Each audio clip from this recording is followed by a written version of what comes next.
Hello, Peter here, your Pinoy accountant. And yung video natin for today, yung sample naman natin today is kapag BMBE kayo and at the same time you are employed, so you are mixed income earner. But yung pinagkaiba nito, yung BMBE kasi exempt sa kanyang income tax from his business which is related sa kanyang BMBE. So, ano ba yung gagawin natin? So, first is, ito yung mga ihahanda natin is yung ating income tax computation. Ayan, so yung BMBE certificate ninyo. So, i-prepare niyo because kailangan natin yung details ng inyong BMB certificate. Ilalagay natin doon sa 1701, doon sa EBIR form. So, kailangan yung details ng inyong BMBE certificate. And of course, yung income tax computation, kailangan to because doon sa 1701, mamaya, magsasample tayo ng actual, is yung computation doon, pag doon sa exempt na portion is hindi automatic yung figures doon. So, kailangan manual yung i-add or i-compute. So, I suggest you use itong Excel so that hindi kayo mali doon sa mga figures na ilalagay ninyo. And then, ito sinummarize ko na yung details mula dito sa ating BMBE certificate. Ayan yung ating summary. So, yung details na ito, i-input natin mamaya dun sa ating form itself, the 1701. And then, yung kailangan nyo lang tandaan is, yung pag BMBE kayo is itemized deduction kayo. So, yung mga expenses ninyo, kailangan nyo i-categorize. So, ito yung example ng mga category ng expenses. So, pinattern ko lang to based dun sa form itself, the 1701. So, pwede nyo i-download itong cash disbursement journal natin. So, nakalagay na dito yung category. Ayan, kagaya na itong lahat yan, the salaries and allowances, taxes and licenses. Ayan, so lahat to is nakapattern dun sa 1701. So, pag wala doon yung expense niyo, ilagay nyo na lang, i-lump nyo lahat ng expenses na iyon under other expenses. So, kagaya na to, utilities, office supplies, advertising and repairs and maintenance, wala naman yan doon na category doon sa 1701. So, ilagay na lang natin lahat sa other expenses. So, mamaya magsasample tayo naman yan doon sa 1701 form itself. So, ito, quick recap lang. Ito yung income tax computation ng BMBE. So, madali lang pag BMBE because 0% yung ating income tax rate. So, zero yung ating income tax. But yung kadalasan na confusion sa BMBE pala is yung percentage tax, hindi kayo exempted. So, you still need to file yung 3% na 2551Q naman, the percentage tax. So, yun yung common na mali or misconception if you're BMBE. So, wala kayong income tax but may percentage tax pa din pag BMBE. So ito quick computation lang ng ating sample for today is si Monkey D. Luffy. May business siya, for example, any business actually. And then at the same time, employed siya. So mixed income earner.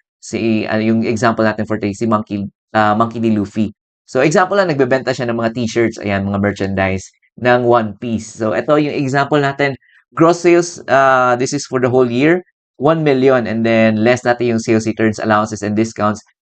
If ever you have sales returns, allowances, and discounts. So if nagbebenta kayo sa Shopee, Lazada, or TikTok, in most cases, you will have a figure there, sales returns, allowances, and discounts. But yung ating traditional na business is wala masyado siyang sales returns, allowances, and discounts. So in our example, si Monkey D. Luffy, yung business natin is wala naman siyang sales returns, allowances, and discounts. So that would give us yung net sales niya, it would still be 1 million.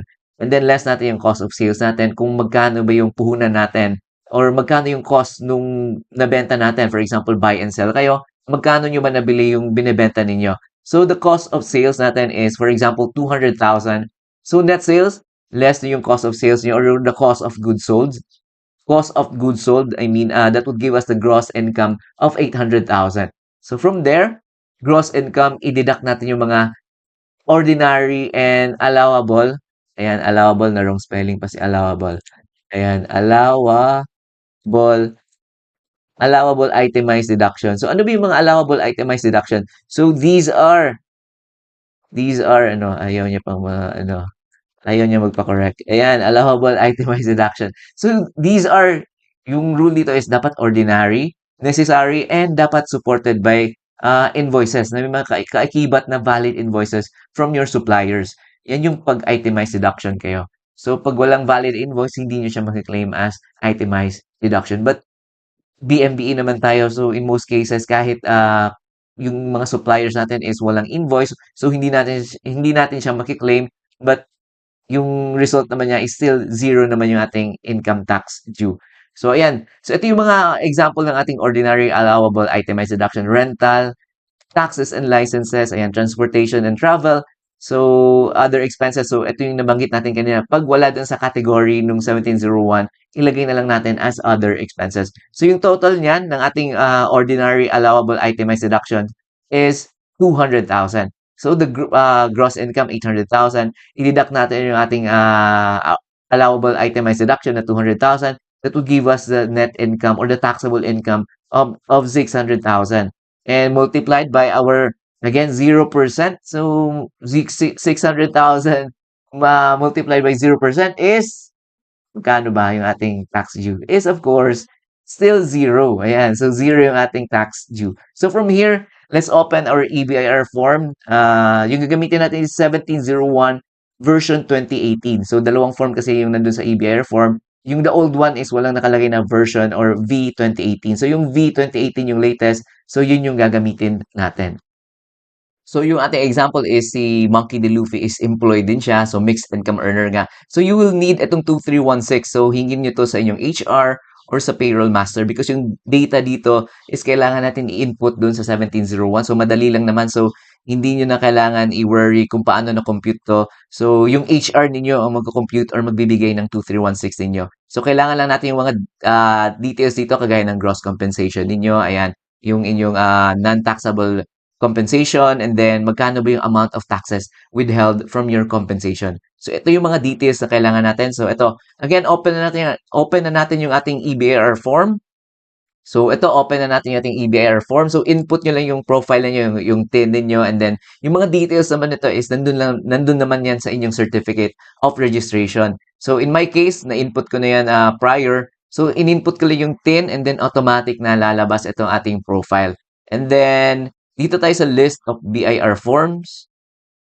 So we are filing for 1701, the annual income tax return. Ito yung nabanggit ko kanina. Dapat yung version 2018 yung piliin natin. Ayan. So, BMBE, pag BMBE, itemized deduction. So, 1701 yung gagamitin natin. Hindi pwede yung 1701A. So, ito fill out na natin. Click nitong fill up na button.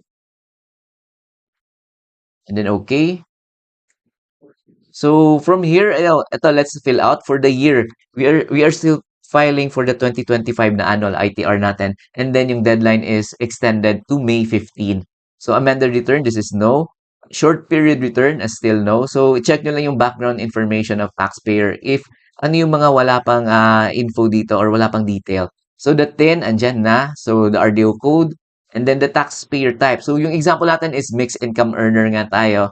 So, iti-take nyo or pipiliin nyo tong, uh, the taxpayer type, pipiliin nyo yung compensation earner. Ayan. And then, for example, single proprietor din siya because yung business natin is we are selling nga yung mga merchandise. So, i-take nyo yung single proprietor and the compensation earner. So, dito sa ATC, so pipiliin natin is, since we are mixed income na, ayan, so piliin natin mixed income and then graduated IT rates. Ayan. And then, double check lang natin the taxpayer's name, andyan na, the registered address, zip code, and then the date of birth. Ayan, so input nyo lang yung date of birth, and then the email address, and citizenship, ayan, Filipino, and then claiming foreign tax credits, in most cases, no. So yung 14 natin is blank, leave it blank. And 15, ayan, may contact number na. Civil status, ayan, single or married. So piliin nyo kung ano yung applicable sa inyo. In our example, si Monkey D. Luffy is single. And kung married naman kayo, pipili kayo dito if your spouse has income, piliin nyo yes or no. And filing status, pipiliin nyo kung mag-joint file kayo or separate filing with your spouse. So may video example tayo niyan if you are opting for joint filing. And then number 19, so income exempt from income tax. So ito na yung pipiliin natin, i-yes natin to, and mag-open siya ng panibagong window. So i-complete muna natin yung ibang details dito. So number 20, income subject to special or preferential rate, that is no. And then 21, ayan, graduated rates, and then 21A is method of deduction. We are itemized deduction kapag BMBE tayo. So, etong dito sa part 2, wala pang details because wala pa tayong na-input na ating income and mga expenses natin. So, let's fill out muna yung ating yung business part natin is yung BMBE na business natin. So, income exempt from income tax. So, yes na yung pipili natin dito. I-tick nyo or i-click nyo yung yes. And then, ito yung nabanggit natin kanina, may lalabas dito na panibagong form. So this is ito yung form for the activities that are yung per tax regime na yung may exempt tayo, may special and the regular. So in our example dito tayo sa exempt, yung letter A yung fill out natin. So let's start. So ayan, so number 1, the IPA or the Investment Promotion Agency is the DTI. And then legal basis, you can just write there BMBE law. And then, registered activity program or registration number ninyo. So, i-check yung certificate of registration ninyo. Makikita nyo doon. So, in our example, si Monkey D. Luffy is 888, ayan, 00000, and then our underscore 8888. Ayan, for example lang. And then, effectivity ng date of tax relief natin is, makikita nyo din to sa certificate ninyo. So, in our example, April 7 yon 2025. Ayan, hanggang validity niya is, or expiry niya is, ayan, April 7, 2027. So, again, i-double check nyo lang yung certificate ninyo. Your BMB certificate, I mean. So, let's proceed. Ayan, dito na tayo sa computation of income tax. Again, dito lang tayo magfo-focus sa letter A because exempt yung BMBE. So, sales natin, you can open your Excel so that ma-double check natin. So, ito yung Excel natin. So, ito yung advantage pag naka-Excel kayo kasi manual yung mga figures na i-input doon and yung computation manual din. So, gross sales natin is 1 million. Gross sales is 1 million. Ayan. Sales returns, allowances, and discounts. So, wala tayong sales returns, allowances, and discounts for, in our example, I mean. So, that would give us the net sales is still 1 million. Ayan. 1 million. And then, the cost of sales natin is 200,000 yung example natin. Double check natin. Ayan, 200,000 yung ating cost of sales. 200,000. That would give us the gross income. Ayan, balikan yung Excel nyo. So, it's just yung net sales less the cost of sales. That will give us 800,000. So, 800,000 yung ilalagay natin dito. And then, let's proceed. Ayan, ito yung mga deduction allowable under existing laws. So, ordinary allowable itemized deduction. So, ito yung naka-breakdown sa atin kanina sa ating computation. And then, we also have ito special allowable itemized deduction. So, zero lang yan. So, ito, yung ordinary allowable natin is, ibalikan natin yun, yung ating Excel. So, ito yun, 200,000. So, ito yung breakdown niya, the rental, taxes, and licenses. Ayan. So, 200,000 yung ilalagay natin doon. 200,000. And then, yung details ito, yung breakdown nito, kailangan natin fill outan. You can click dito, Schedule C. Ayan, so lalabas to. So, ano ba yung details doon? So, we have the rental. Balikan natin yung ating Excel. Rental natin is 80,000. 80,000. And then, we have taxes and licenses. Taxes and licenses is 50,000. Ayan. And then, transportation and travel is 30,000. 40,000 pala. So, ito sa taas na mali pa tayo na nag-exceed ng zero. Ayan, 50,000. And then, uh, transportation and travel again is 40,000. Ayan. And then, dito na tayo sa other expense. So, yung other expense natin is 30,000. So, saan ba yung ilalagay? So, dito tayo sa others. Number 17, others. And then, may letter D dito. So, hindi naman yung janitorial, hindi naman professional fees, hindi din yung security services. So, pwede tayo maglagay dito ng others. Other expenses. Ayan. So, yung amount nun is 30,000. Ayan. So, that would give us itong total ordinary allowable itemized deduction na 200,000. So, ayan. So, may supporting na tayo or breakdown yung ating 200,000. So, balik tayo dun sa page 1 nun. Ayan, page 1. So, dito na tayo sa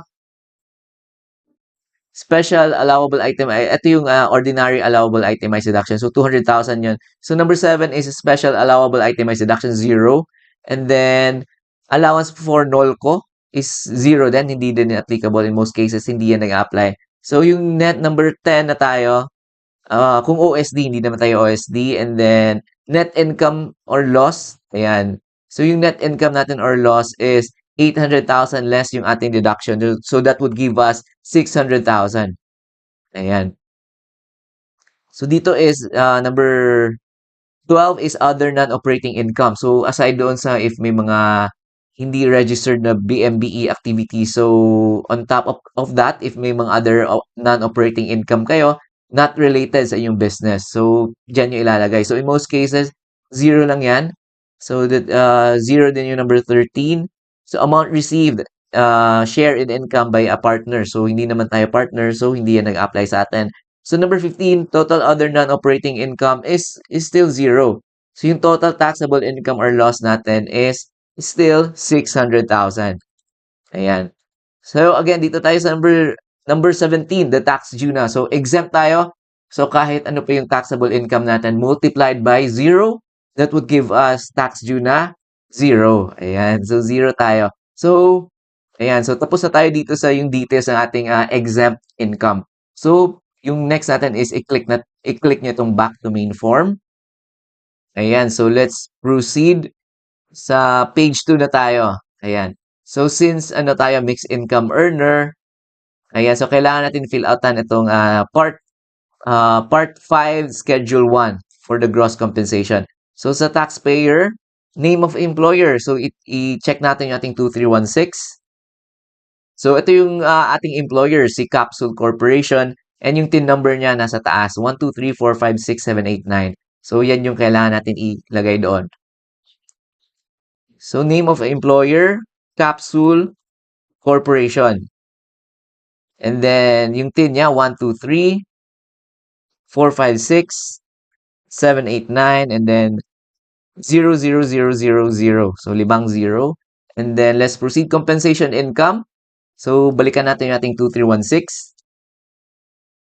Ayan. So ito gross compensation income is 888,000. So yan yung ilalagay natin doon.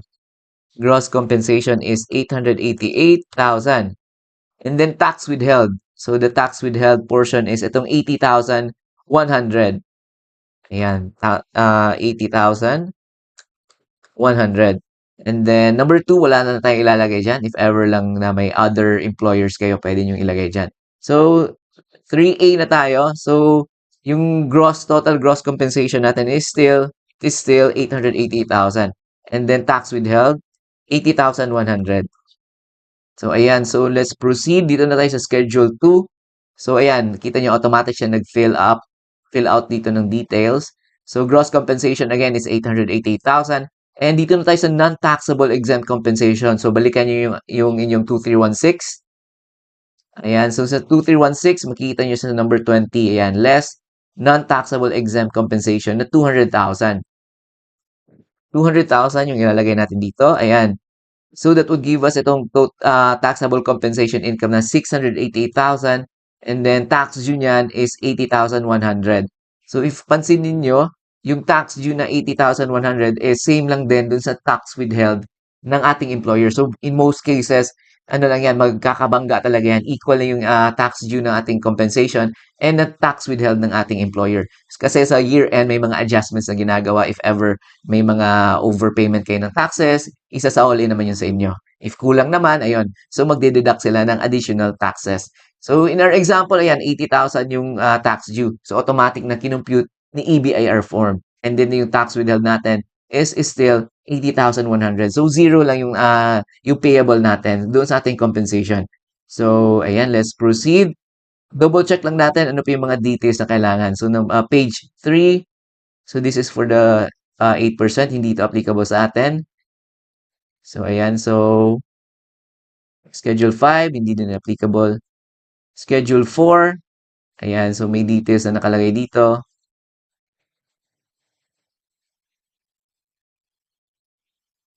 2316, so 801. Balikan natin. So this is nagkamali tayo, 80,100 lang yan. 80,100. So double check nyo, medyo maliit kasi yung mga figures din, no? So ayan. So at least nakita natin. 80,100. Ayan.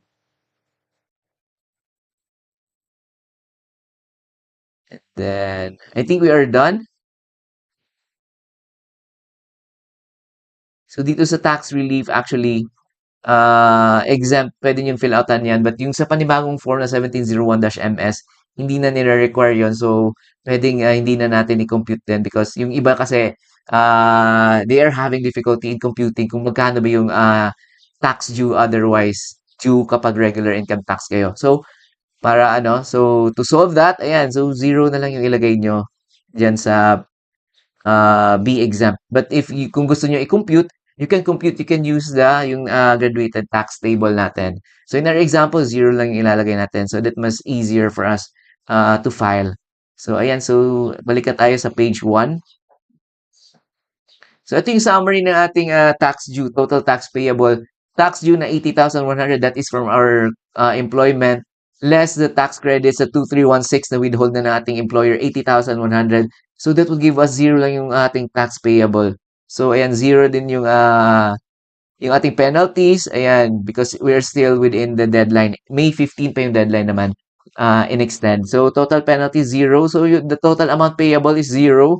Ayan, aggregate amount payable is zero. So kapag BMB kayo, in most cases, zero lang talaga yung makita nyo dito. Ayan, ano yan, 100% because walang income tax ang BMBE. So ayan, let's proceed, let's try, let's click itong validate. Ayan, validation successful, okay, and then save nyo.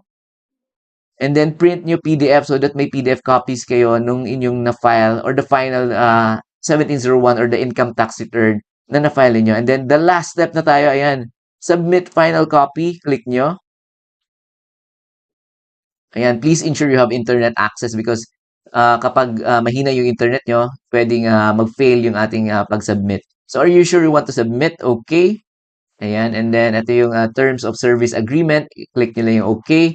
So pag-click nyo ng okay, so there are two scenarios. Yung first, it could be hindi successful, unsuccessful yung pag-file natin. So nakalagay naman doon na unsuccessful. It could be mahina daw yung internet niyo or other errors. So you have to click ulit yung final submit copy so that until such time na lalabas na yung second scenario natin is submit successful. Ayan. So naka-indicate doon that you were able to submit the form and then mag-i-email din sila, naka-indicate din doon ng tax return receipt confirmation email. So i-check nyo din yung iyong email and then ano pala, pag naka-receive kayo ng pop-up message na submit successful, I suggest na i-screenshot niyo yun and i-screenshot na din ninyo if pwede nyo i-screenshot yung date and the time sa baba sa lower right side ng inyong computer so that would serve as your proof of filing na because there are instances kasi madami sa ating taxpayers na hindi nakaka-receive ng email. So, yun yung kanilang other support na that they submitted on time. So, yung screenshot, again, yung pop-up message na submit successful, kailangan yung i-screenshot yon. And then, ayun, check yung email niyo. You will receive the email, the tax return receipt confirmation email naman.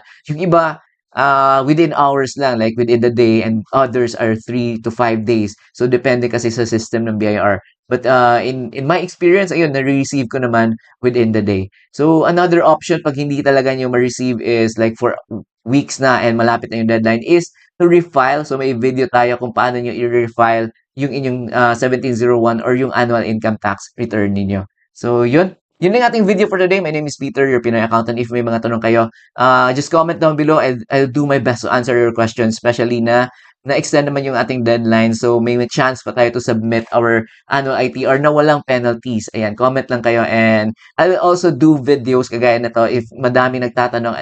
Actually, madami nagre-request nitong ating video na yun nga, BMBE siya and at the same time employed, mixed income earner, but BMBE, paano ba yung steps? So, pinakita ko sa inyo. So, ayan, comment lang kayo and if you would want to support our channel, just go to our website, www.pinoyaccountant.com/donate. Ayan, /donate. And then, if you would want to download, may mga free templates tayo kagaya ng cash disbursements, cash receipts book, you can go to our website again, www.pinoyaccountant.com/download. Ayan. So again, thank you very much sa ating mga nag-subscribe. Ayan, appreciate ko yung mga nag-comment.